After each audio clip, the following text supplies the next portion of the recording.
नमः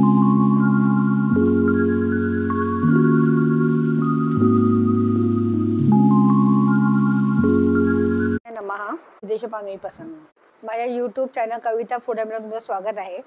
आज आपण बनवणार आहोत काजू, बटाटा आणि कोलंबी मसाला। या सीझनमध्ये मुबलक प्रमाणात ओले काजू मिळतात, त्यामुळे मी ही रेसिपी करत आहे। साहित्य बघूया। हे आपण ओले काजू आणलेत, 25 काजू घेतलेत। ते मी गरम पाण्यामध्ये पाणी उकळलं आणि त्यात टाकले, म्हणजे त्याचं चीक निघून जातो आणि मग त्याचं साल आपोआप निघतं। आपण हे काजू सोललेले आहेत बघा, कसे असे सोलायचे, म्हणजे त्याची वरची साल काढून टाकायची, म्हणजे चीक जाय ना ते पाणी टाकून द्यायचं। आपण प्रॉन्स घेतलेत, 25 प्रॉन्स आहेत। 2 बटाटे सोलून घेतलेत, 2 कांदे चिरून घेतलेत आणि 2 मीडियम आकाराचे टॅमॅटो चिरून घेतलेत। आपण कांदा भाजून घेतला, खोबरं भाजून घेतलं आणि लसूण हे सगळं भाजून त्याचं वाटण तयार केलेलं आहे। कोथिंबीर आहे, त्यासाठी 5 लसूण पाकळ्या, ते 5-6 पाने, 4-5 कोकम, मसाला, 1 चमचा धणा पावडर, अर्धा चमचा हळद, पुरते मीठ। इथे होऊन झालं तर आपण रेसिपीकडे वळूया। आपण कढईमध्ये तेल टाकूया, लसूण टाकूया, लसूण थोडी लाल होऊ दे, कढीपत्ता टाका, कांदा टाका, बारीक चिरलेला कांदा होता आपण 2 ते टाकूया। आपण कांदा लसूण परतून घेऊया व्यवस्थित, एक बदामी कलर होईपर्यंत। आपण त्यात हळद टाकूया, धणा पावडर, मसाला, गॅस स्लोच ठेवा मीडियमवर। आपला मसाला व्यवस्थित परतून घेऊया आपण। आता आपण टॅमॅटो टाकूया। आता आपला मसाला व्यवस्थित परतून झाला आहे, साईडनी तेल सुटलं आहे।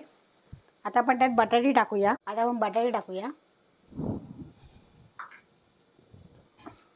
मिक्स करून घ्या। कोलंबी टाकूया।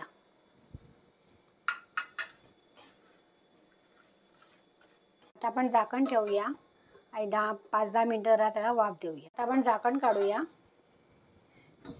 कोलंबीला व्यवस्थित पाणी सुटले, पण आपण त्याच्यामध्ये पाणी मिक्स करूया।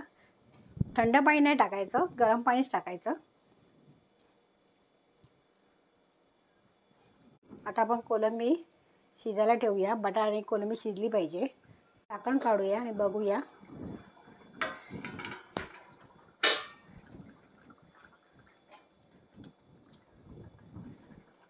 आता बटाटा शिजलाय की नाही, बटाटा शिजला आपला, प्रॉन्स पण आपले शिजले आहेत।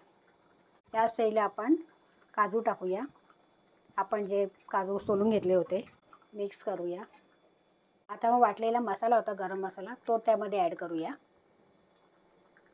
टाकूया। हे सगळं मिक्स करून घेऊया।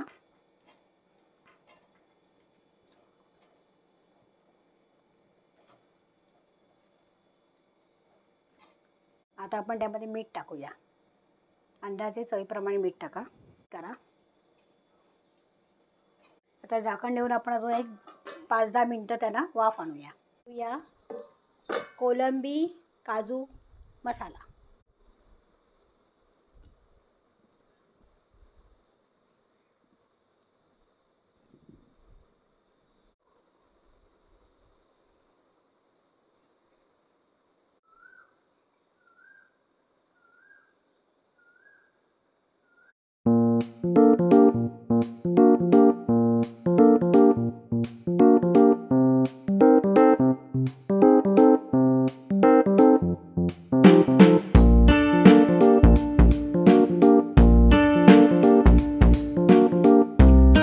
बघितलं, ओल्या काजू किती सोपी आणि झटपट रेसिपी झाली ती, आणि छान पण लागते।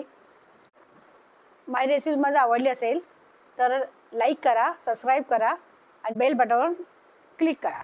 मी जी पण रेसिपी टाकत जाईन त्याचं नोटिफिकेशन तुम्हाला मिळत राहील। Thank you for watching.